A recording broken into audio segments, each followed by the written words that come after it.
1 Samuel chapter 20. Tinulungan ni Jonathan si David. Tumakas si David mula sa village ng mga prophets sa Rama at pumunta kay Jonathan. Tinanong niya ito, "Ano bang ginawa ko? Anong kasalanan ko?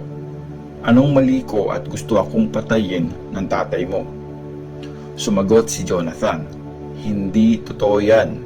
Di ka mamamatay. Sinasabi niya sa akin ang lahat ng plano niya, importante man o hindi. Wala siyang nabanggit tungkol sa sinasabi mo. Di ako naniniwalang gagawin niya yan." Pero pinilit ni David, "Alam kasi ng tatay mo na gustong gusto mo ako, kaya di niya sinasabi sa iyo lahat para di sumama ang loob mo. Sumusumpa ako sa iyo sa harapan ni Lord, ang Diyos na buhay. Delikado ang buhay ko." Sinabi ni Jonathan, "Sabihin mo sa akin kung anong gusto mong gawin ko." Sumagot si David, "New Moon Festival bukas at dapat akong kumain kasama ng hari. Kung okay lang sa iyo, aalis ako ngayong gabi para magtago sa bukid hanggang sa ikatlong araw. Pag hinanap ako ng tatay mo, sabihin mong nakiusap ako sa iyo na payagan akong umuwi sa Bethlehem dahil yearly na nag-o-offer ng handog ang buong pamilya namin. Pag di siya nagalit, ibig sabihin safe ako. Pero pag nagalit siya, malalaman mong may masama nga siyang balak laban sa akin. Please, maging tapat ka sa akin alang-alang sa ginawa mong kasunduan sa akin sa harapan ni Lord. Kung guilty talaga ako, ikaw na ang pumatay sa akin. Bakit mo pa ako dadalhin sa tatay mo para mamatay?" Sinabi ni Jonathan, "Di yan mangyayari sa iyo. Kung alam kong may masamang plano sa iyo ang tatay ko, itatago ko ba yun sa iyo?" Tinanong ni David, "Paano ko malalaman kung masama ang sinagot sa iyo ng tatay mo?" Sumagot si Jonathan, "Tara, pumunta tayo sa bukid." At nagpunta nga silang dalawa sa bukid. Pagdating doon, sinabi ni Jonathan, "Si Lord ang Diyos ng Israel, ang witness natin. Bukas o sa makalawa sa ganito ring oras, tatanungin ko ang tatay ko at malalaman ko kung meron nga siyang masamang balak sa iyo. Tapos, ipapaalam ko ito sa iyo. At kung may plano nga siyang masama sa iyo, parusahan sana ako ni Lord kung di ko ito sasabihin sa iyo para ligtas kang makatakas. Samahan ka sana ni Lord gaya ng pagsama niya sa tatay ko. Kung buhay pa ako sa araw na yon, maging tapat sana tayo sa kasunduan natin. Kahit kailan, huwag mo sanang pababayaan ang pamilya ko. Kung dumating ang time na patayin na ni Lord ang lahat ng kalaban mo, sana di masira ang promise natin sa isa't isa. Parusahan sana ni Lord ang mga kalaban ni David." Ni-request ulit ni Jonathan na mangako si David sa kanya na magiging tapat ito dahil minahal niya si David gaya ng pagmamahal niya sa sarili niya. Tapos, sinabi ni Jonathan kay David, "Since New Moon Festival bukas, siguradong hahanapin ka nila pag wala ka sa upuan mo. Sa ikatlong araw, mapapansin ng mga tao na wala ka. Kaya pumunta ka sa south, doon sa lugar na pinagtaguan mo dati at magstay ka doon sa tabi ng tambak ng mga bato. 3 beses akong papana doon banda sa tabi ng tambak ng mga bato, na kunwari may pinapana ako roon. Tapos, ipapahanap ko yun sa servant ko. Pag sinabi ko sa kanya na nasa tabi niya ang mga arrows at kunin na niya, pwede ka nang lumabas. Pinapangako ko sa ngalan ni Lord ang Diyos na buhay, na ligtas ka at wala ng panganib. Pero pag sinabi kong nandun pa banda ang mga arrows, tumakas ka na kasi gusto ni Lord na lumayo ka na. At tungkol naman sa promise natin sa isa't isa, sisiguraduhin ni Lord na forever nating panghahawakan ito." Kaya nagtago si David sa lugar na pinag-usapan nila ni Jonathan. Pagsapit ng New Moon Festival, pumwesto si King Saul para kumain. Umupo siya sa palagi niyang pinapwestuhan malapit sa pader. Katapat niya si Jonathan at katabi naman si Abner. Pero bakante ang upuan ni David. Di pinansin ni Saul na wala si David kasi iniisip niya na may nangyari rito o di malinis ayon sa ritual. Pero kinabukasan, After ng New Moon Festival, wala pa rin si David, kaya tinanong ni Saul si Jonathan, bakit di natin nakakasalo si David mula kahapon? Sumagot si Jonathan, nagpaalam po siya sa akin kahapon na uuwi siya sa Bethlehem. Meron daw yearly na paghahandog ang pamilya nila at pinapauwi siya ng kapatid niya. Nakiusap siya na payagan ko siyang umalis para makita niya ang pamilya niya, kaya po di natin siya kasalo ngayon. Nang marinig ito ni Saul, galit na galit siya kay Jonathan. Sinabi niya, traitor ka, anak ka ng mahalay at rebelding babae. Akala mo ba di ko alam na kinakampihan mo yang si David? Nakakahiya ka at isa kang kahihiyan sa nanay mo. Di mo ba nare-realize na hanggat buhay ang si David, never mapapasayo ang kahariang ito? Kaya ipasundo mo siya at dalhin mo sa akin. Dapat siyang mamatay. Sumagot si Jonathan, ano po bang kasalanan niya? Bakit kailangan siyang patayin? Pero sinibat ni Saul si Jonathan para patayin. Kaya na-realize ni Jonathan na gusto talagang patayin ni Saul si David. Galit na umalis sa mesa si Jonathan at di siya kumain nung araw na yon. Sobra siyang nalungkot para kay David kasi nilait ito ni Saul. Kinaumagahan, nagpunta si Jonathan sa bukid na pinag-usapan nila ni David. Sinama niya ang isang batang servant. Sinabi niya sa batang servant na tumakbo at hanapin ang pakakawalan niyang arrows. Pagtakbo ng servant, pinakawalan ni Jonathan ang arrow sa unahan nito. Pagdating sa lugar na pinagbaksakan ng arrow, sumigaw si Jonathan, nandun pa ang arrow, bilisan mo, huwag ka nang magtagal dyan. Bumalik agad kay Jonathan ang servant after niyang makuha ang lahat ng arrows. Wala siyang idea sa totoong nangyari pero nagkaintindihan sina Jonathan at David. Tapos, pinauwi ni Jonathan sa city ang kanyang servant, dala ang mga sandata niya. Pagkaalis ng servant, lumabas si David sa pinagtataguan niya at dumapa siya sa lupa ng 3 beses. Pareho silang umiyak at hinalikan nila ang isa't isa. Mas matindi ang lungkot at pag-iyak ni David kaysa kay Jonathan. Pagkatapos, sinabi ni Jonathan kay David, sige na, umalis kang mapayapa. Sasamahan ka ni Lord. Siya ang witness nating dalawa at ng ating mga descendants na may kasunduan tayong forever na panghawakan sa isa't isa. Umalis na si David at bumalik naman sa city si Jonathan. 1 Samuel chapter 21. Tumakas si David.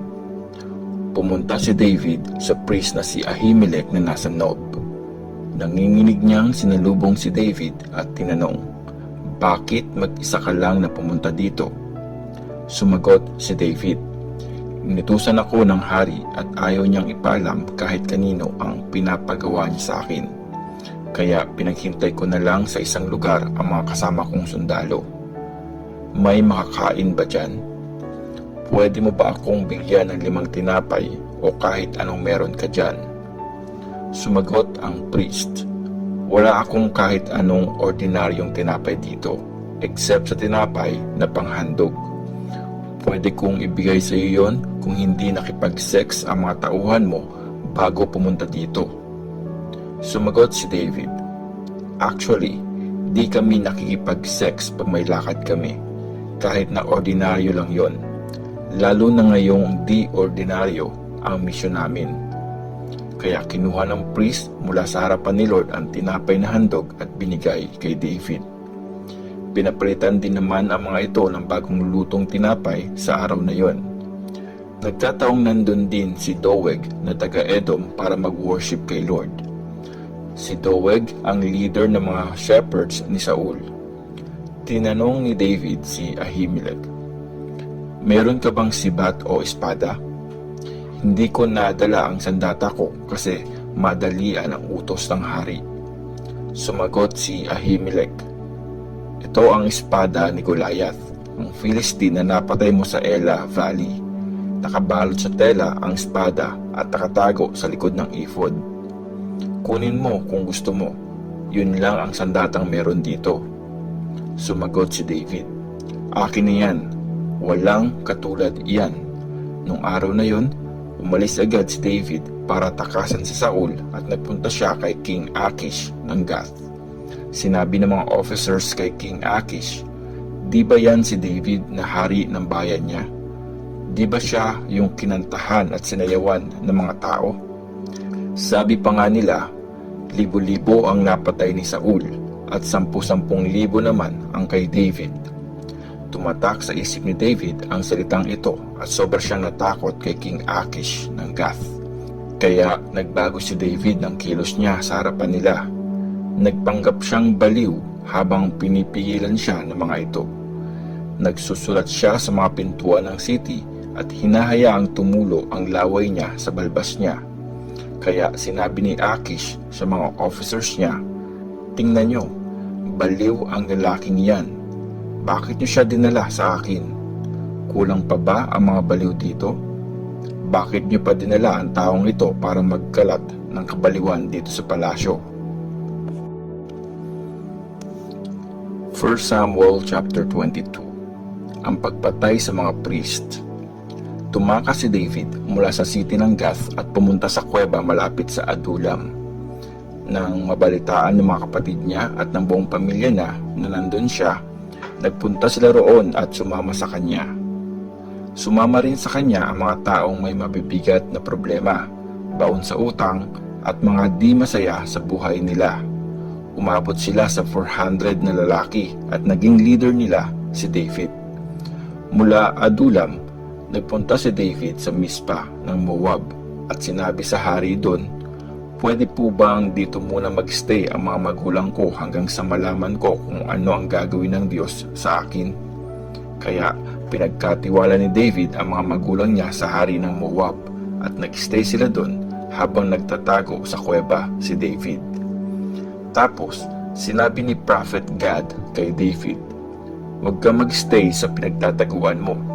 Umalis ka at pumunta agad sa lupain ng Juda." Ginawa nga ito ni David at pumunta sa gubat ng Hereth. Isang araw, nakaupo si Saul sa lilim ng puno ng tamarisk sa ibabaw ng hill ng Gibea. Hawak niya ang sibat niya at nakatayo sa paligid ang mga sundalo niya. Nakarating sa kanya ang balita kung saan nagtatago si David at ang mga kasama nito. Sinabi ni Saul sa mga ito, "Makinig kayo, tribe ni Benjamin. Mapipigyan ba kayo ni David ng kahit isang bukid o ubusan? Gagawin niya ba kayong mga officers ng army niya? Ito ba ang dahilan kung bakit kayo nakikipagsabwatan laban sa akin? Bakit wala nagsabi sa akin kahit isa man sa inyo tungkol sa kasunduan ng anak kong si Jonathan at ni David? Bakit wala nagmamalasakit sa inyo na magsabi sa akin na humahanap lang si David ng chance para patayin ako ngayon? Kahit natauhan ko siya at tinutulungan pa siya ng sarili kong anak." Sumagot si Doeg, isa sa mga tauhan ni Saul, "Nakita ko po si David nang pumunta siya kay Ahimelech na anak ni Ahitub na nasa Nob. Nagtanong si Ahimelech kay Lord para kay David. Binigyan ni Ahimelech ng pagkain si David. Binigay din niya ang espada ni Goliath na isang Philistine. Kaya pinatawag ni King Saul ang priest na si Ahimelech at ang lahat ng mga kamag-anak nito na mga priest rin sa Nob at pumunta silang lahat kay Saul. Sinabi ni Saul, "Makinig ka, Ahimelech." "Nakikinig po ako, mahal na hari," sagot niya. Tinanong siya ni Saul, "Bakit kayo nakikipagsabwatan kay David laban sa akin? Bakit mo siya pinigyan ng sandata at pagkain? Bakit ka nag-consult sa Diyos para sa kanya? Di mo ba alam na naghahanap siya ng chance para patayin ako?" Sumagot si Ahimelech, "Si David ang pinakatapat mong servant. Manugang mo siya, commander ng mga sundalo mo, at nirirespeto siya sa buong palasyo. At ngayon lang po ba ako nag-consult sa Diyos para sa kanya? Huwag po kayong magalit sa amin, mahal na hari. Wala po kaming nalalaman sa pinibintang mo sa amin." Sinabi ng hari, "Mamatay ka na, Ahimelech, at ang buong angkan mo." At inutusan ng hari ang mga sundalong nakapaligid sa kanya, "Patayin niyo ang mga priest ni Lord." Nakipagsapwatan sila kay David. Alam nilang tumakas siya pero di nila sinabi sa akin. Pero ayaw saktan ng mga sundalo ang mga priest ni Lord. Kaya sinabi ni Saul kay Doeg, patayin mo sila. Sumunod naman si Doeg at nung araw na yon, pinatay niya ang 85 na mga priest na nakasuot ng ephod. Pinapatay ni Saul ang lahat ng taga-Nob, isang city ng mga priest, mga lalaki at babae, mga bata at sanggol, pati mga baka, donkey at tupa. Pero nakatakas si Abiathar na isa sa mga anak ni Ahimelech at pumunta siya kay David. Pinalita niya kay David na pinapatay ni Saul ang lahat ng mga priest ni Lord. Sinabi ni David kay Abiathar, nang nakita ko si Doeg nung araw na yun, alam kong magsusumbong siya kay Saul. Kaya ako ang naging dahilan ng pagkamatay ng buong angkan mo. Huwag kang matakot, sumama ka sa amin, kasi ang gustong pumatay sa akin ay siya ring gustong pumatay sa iyo. Ligtas ka rito sa akin.